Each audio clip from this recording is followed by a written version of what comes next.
The extraordinary success of this mission was due to the incredible skill, bravery, and selfless courage of the United States military and our diplomats and intelligence professionals. What the fuck?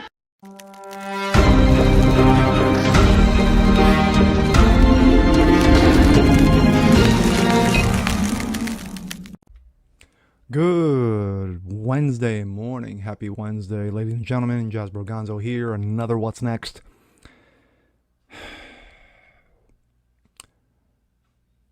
Sadly, the situation with Afghanistan is not getting any better.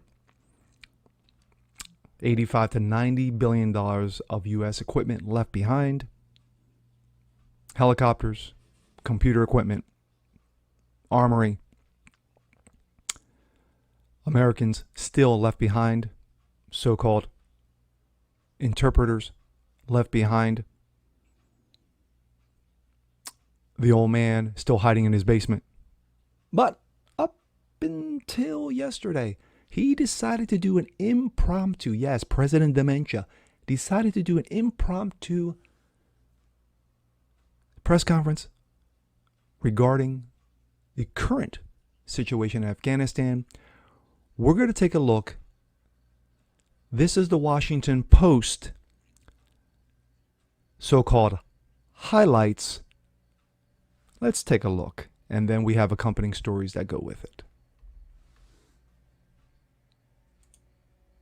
The United States ended 20 years of war in Afghanistan, the longest war in American history.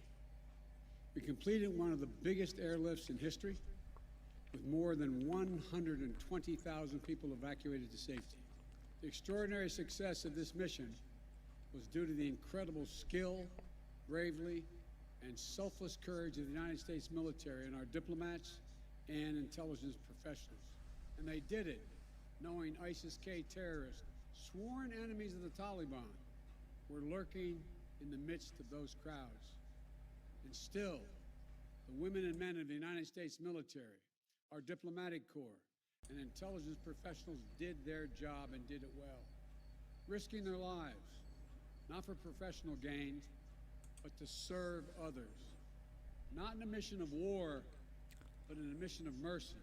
That assumption that the Afghan government would be able to hold on for a period of time beyond military drawdown turned out not to be accurate.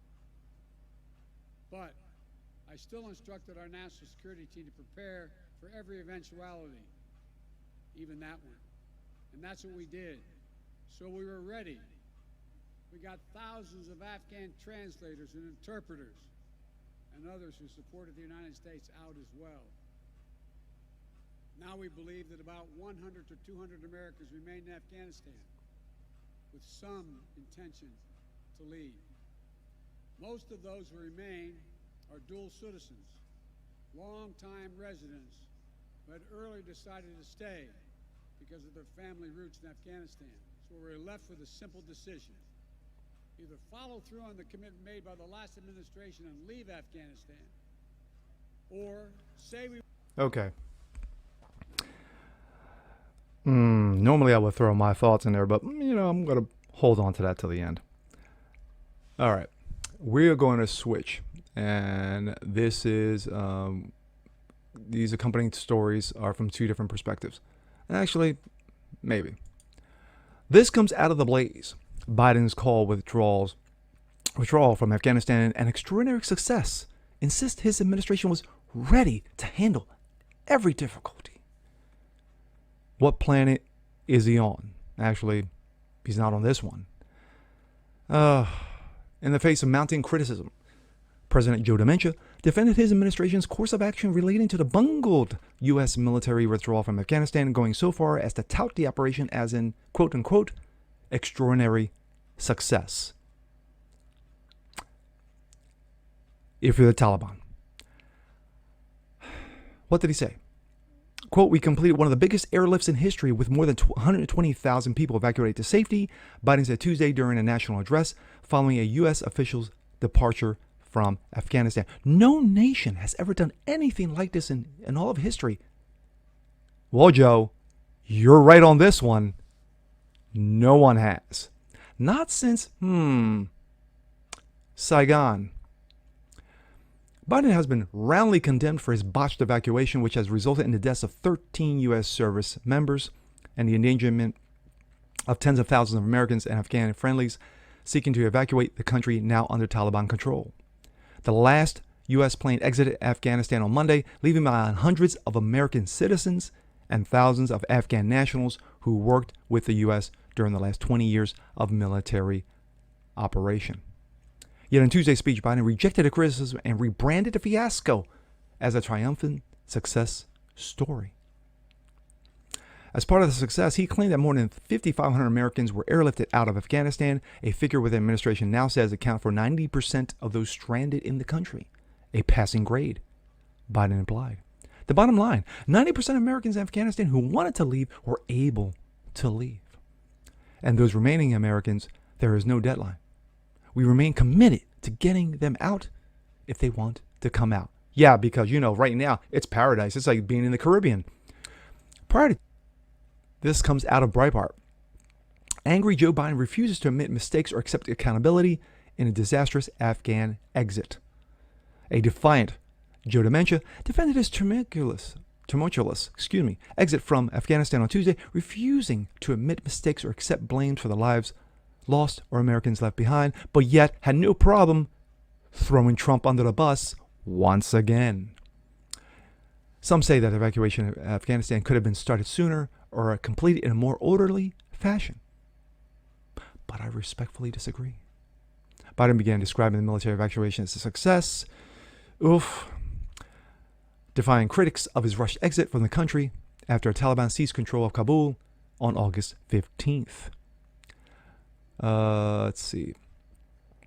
The extraordinary success. This is the main crux of his entire 29-minute speech, which is all about blah, blah, blah, blah. And it was like listening to Charlie Brown's teacher. Wah, wah, wah, wah, wah, wah, wah, wah. Extraordinary success. Wah, wah, wah, wah, wah, wah, wah, wah. Trump's fault. Wah, wah, wah, wah, wah, wah, wah, wah.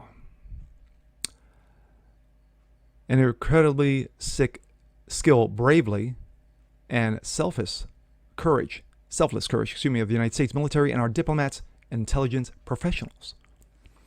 Biden was 44 minutes late for a scheduled speech. Well, the first time was 25 minutes. We're going to do one better. Let's do 44 minutes. Why? Where is he? He's still in the basement underneath the desk, crying in a fetal position. His address took place more than 24 hours after the last flight left Kabul, leaving the State Department and the Pentagon to explain why Americans were left behind, even as Biden promised to stay until every American was evacuated. The president also defended leaving Americans behind in Afghanistan, arguing that 90% of Americans who wanted to leave were evacuated. Biden said the decision to leave August 31st was a decision supported by his military and civilian advisors. He said that the 31st deadline was departure was not arbitrary, but designed to save American lives, even though he repeatedly changed the exit date since he became president. My thoughts. Once again, Joe Dementia goes right into dementia mode and completely lacks ethics, lacks morals, lacks the credentials to be this country's president. Orange Man was bad. You voted him out.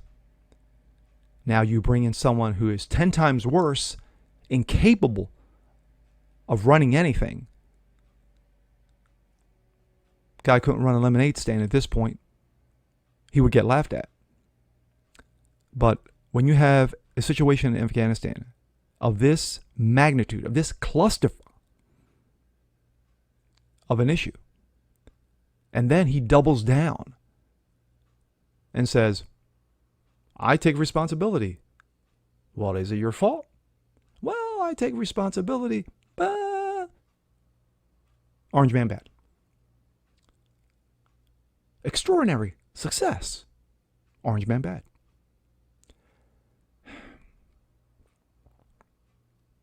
And I've said this before in subsequent videos, is that if you take the old man out, you have Kamala lay on my back Harris. So you go from really fucked up to extraordinarily fucked up in one stroke. So can we survive this for another 3+ years? Can we as a nation survive this? Other people will say, well, you know what? We survived 8 years of Obama. We survived 8 years of Clinton. We can survive 4 years of Biden. Being that Biden has done what no other president has done in the history of these United States, which he clearly admits to. He clearly admits to, no one's ever done this in U.S. history. Yes, not since Vietnam that this garbage has occurred. So, Joe, pat yourself on the shoulder, buddy. You did a great job. You did a, extraordinary, successful job at fucking up the country, even worse than you did over the previous 7+ months. So, good job.